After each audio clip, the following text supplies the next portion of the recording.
আসসালামু আলাইকুম প্রিয় ভিউয়ার্স, আমিনশিপ ট্রেনিং এবং ভূমি পরিমিতি চ্যানেলের পক্ষ থেকে আমি মোহাম্মদ রাজীব হোসেন আপনাদের জন্য আরও একটি নূতন গুরুত্বপূর্ণ টিউটোরিয়াল নিয়ে হাজির হলাম। আজকের বিষয়টি হলো দিয়ারা জরিপ, শিকিস্তি ও পয়স্তি কি, এই বিষয়টি নিয়ে আজকে আপনাদের সাথে আলোচনা করব। দিয়ারা জরিপ কি বা দিয়ারা জরিপ বলতে আমরা কি বুঝি। আমরা যদি একটু এখানে দেখি যে আসলে দিয়ারা জরিপ কি। দিয়ারা জরিপ বলতে আমরা বুঝি দরিয়া জরিপ। দিয়ারা জরিপ, দিয়া জরিপ বলতে আমরা বুঝি দরিয়া জরিপ। অনেক সময় দেখা যায় দিয়ারা জরিপ হচ্ছে এরকম নদী ভাঙন এবং নদী গড়া একে বোঝানো হয়। তাহলে দিয়ারা জরিপ আমরা কি বুঝলাম, যে দিয়ারা জরিপ হচ্ছে দরিয়া জরিপ, নদী ভাঙন এবং নদী গড়াকে মূলত বোঝানো হয়। এখন হচ্ছে আপনার শিকস্তি ও পয়স্তি। আসলে শিকস্তি ও পয়স্তি এই দুইটি জিনিস কি?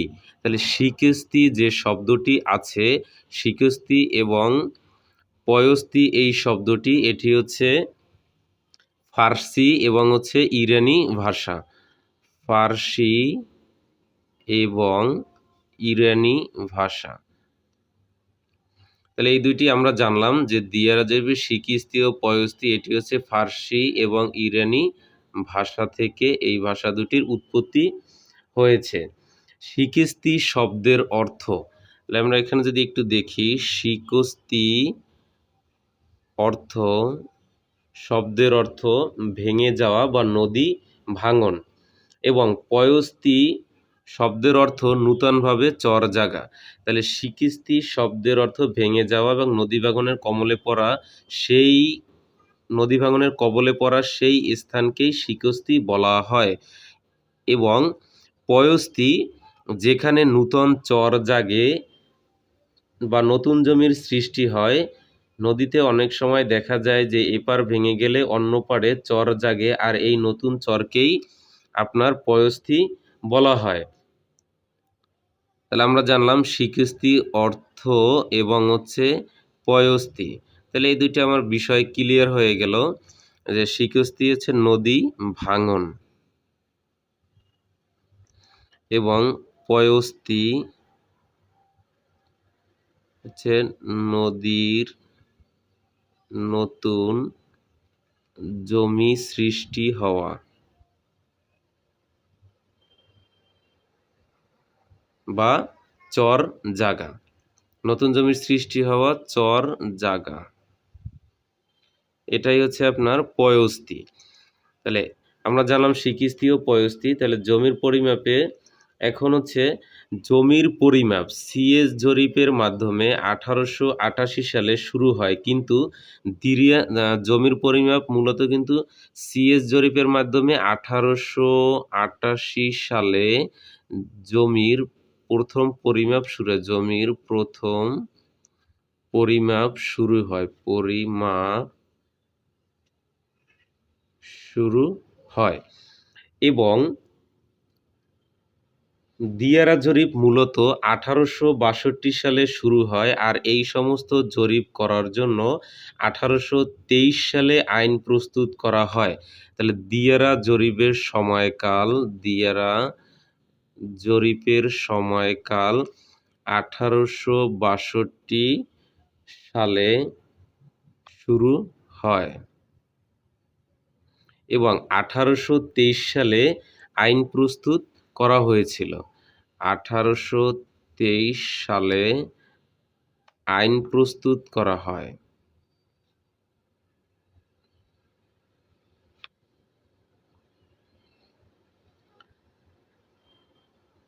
1862 সালে ইন্ডিয়ার যে গঙ্গা নদী আছে, সেই গঙ্গা নদীতে প্রথম এই জরিপ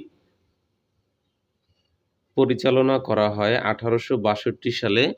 1862 সালে শুরু হয়ে এবং 1865 সালে এই জরিপ শেষ হয়। এই জরিপটি উপমহাদেশের প্রথম দিয়ারা জরিপ।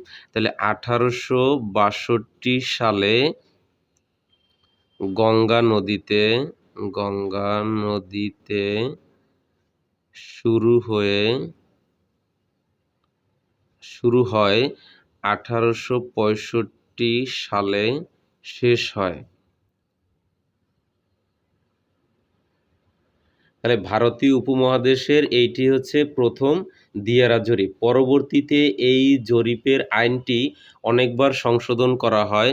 1923 সালে এইটিও এই আইনও করা হয়। 1950 সালে সর্বশেষ স্টেট অ্যাকুইজিশন অ্যান্ড টেন্ডেন্সি সিএসির শিকস্তি ও পয়স্তি জমির জন্য একটি আইন করা হয়। যেমন একটি জমি যদি নদী ভাঙনের কবলে পড়ে এবং আগামী 20 বছরের মধ্যে চর জাগে, তাহলে যে প্রকৃত মালিক ছিল সে কিংবা তার ওয়ারিশগণ সেই সম্পত্তি পাবেন। তবে বকেয়া 4 বছরের খাজনা পরিশোধ করতে হবে। এটি হচ্ছে শর্ত সাপেক্ষে। বাংলাদেশের স্বাধীনতা যুদ্ধের পর 1971 সালে যে স্বাধীনতা যুদ্ধ শুরু হয় সেটি শেষ হওয়ার পরে 1972 সালে রাষ্ট্রপতি কিছু অধ্যাদেশ আইন জারি করা হয়। সেই অধ্যাদেশের 135 অধ্যাদেশে বলা হয়েছিল যে কোনো জমি যদি নদী ভাঙনের কবলে পড়ে তাহলে মূল মালিক তার সম্পত্তি হারাবে এবং নতুন জমির চর জাগলে সেই সম্পত্তির মালিক রাষ্ট্র সরকার হবে। তবে ১ নং খতিয়ানভুক্ত ও ৮ নং রেজিস্টারভুক্ত খাস জমি হয়ে যাবে।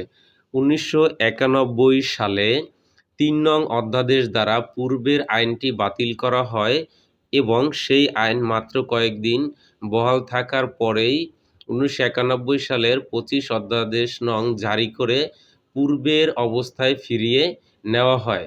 1955 সালে প্রজাস্বত্ব আইনের মাধ্যমে চূড়ান্ত নিষ্পত্তি এখনও চলমান রয়েছে। 1955 সালের 15 নং আইনের মাধ্যমে বর্তমান পর্যন্ত কার্যকর রয়েছে।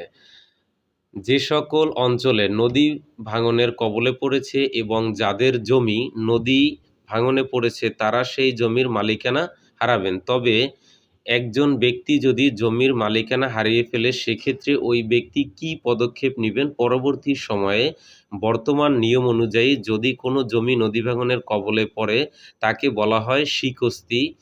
আগামী 30 বছরের মধ্যে যদি ওই ব্যক্তির জমির আশেপাশে নতুন চর জাগে, তবে আশেপাশে বলতে আমরা একদম অনেক দূরত্ব নয়, সেটি একটি নির্দিষ্ট টাইম আছে। আশেপাশে বলতে আপনার 4 দিকের পূর্ব, পশ্চিম, উত্তর, দক্ষিণে 1 কিলোমিটারের ভিতরে 1 কিলোমিটারের মধ্যে যদি চর জাগে তবে মূল মালিক জমি পাবে। তবে তার জন্য কিছু শর্ত প্রযোজ্য আছে। যেমন সেই ব্যক্তির সম্পত্তি 60 বিঘার বেশি থাকতে পারবে না। যদি 60 বিঘার বেশি থাকে তাহলে সেটা আবেদন গ্রহণ দাখিল হবে না। 60 বিঘার বেশি হলে সে জমি পাবে না। যদি তার কম হয় সেক্ষেত্রে সে আবেদন করতে পারবে এবং জমি পাবে। এবং যে সমস্ত এলাকায় নদী ভাঙন হয়েছে সেই এলাকার ডিসির উপরও নির্ভর করে, চাইলে সে দিতে পারে এবং নাও দিতে পারে। আর এই নিয়মটি কার্যকর হবে 1994 সালের পর থেকে যেসব এলাকার নদী ভাঙন হয়েছে সেখানে, কিন্তু 1994 সালের পূর্বে হলে সেখানে আপনার মালিকানা আপনি হারাবেন, সেখানে মালিকানা থাকবে না। যদি আপনার কোনো জমি নদী ভাঙনের কবলে পড়ে তাহলে অবশ্যই আপনাকে সেই জমির একটি মাপ নিতে হবে যে কত শতক জমি বা কত কাঠা বিঘা জমি আপনার নদী ভাঙনের কবলে পড়েছে। সেই জমির খাজনা মওকুফের জন্য অবশ্যই আপনাকে এসিল্যান্ড বরাবর আবেদন করতে হবে। আবেদন গ্রহণযোগ্যতা হলে যাচাই বাছাইয়ের পরে এসিল্যান্ড আপনাকে আপনার যে খতিয়ানের সম্পত্তি নদী ভাঙনে পড়েছে সেই খতিয়ানের দাগ নাম্বার অনুযায়ী এবং যতটুকু সম্পত্তি নদী ভাঙনে বিলীন হয়েছে তার খাজনা মওকুফের একটি দাখিলা দিয়ে দিবে।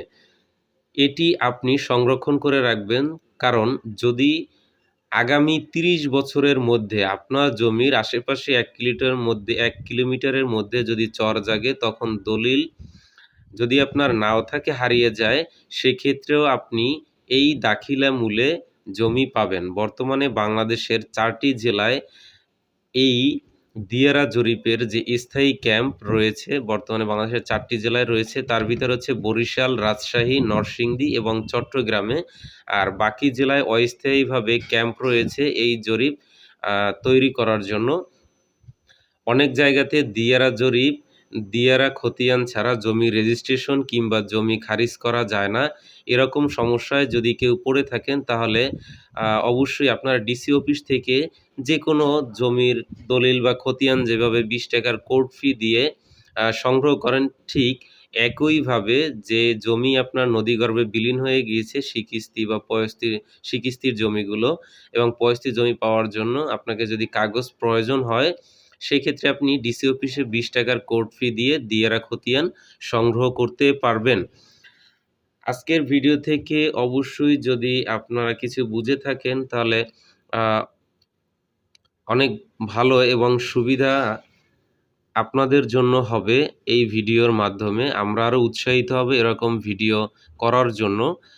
অবশ্যই আপনাদের গুরুত্বপূর্ণ মতামত আমাদের কমেন্ট বক্সে লিখে পাঠাবেন। আমরা পরবর্তী ভিডিও আপনাদের কমেন্ট আকারে প্রকাশ করার চেষ্টা করব এবং যদি নূতন দর্শক যারা ভিডিওটি দেখছেন, অবশ্যই ভিডিওটি ভালো লাগলে চ্যানেলটি সাবস্ক্রাইব করে পাশে থাকা বেল বাটনটি অন করে রাখবেন পরবর্তী ভিডিও নোটিফিকেশন পাওয়ার জন্য। আজকের মতো এখানেই বিদায় নিচ্ছি। আসসালামু আলাইকুম। আল্লাহ হাফেজ।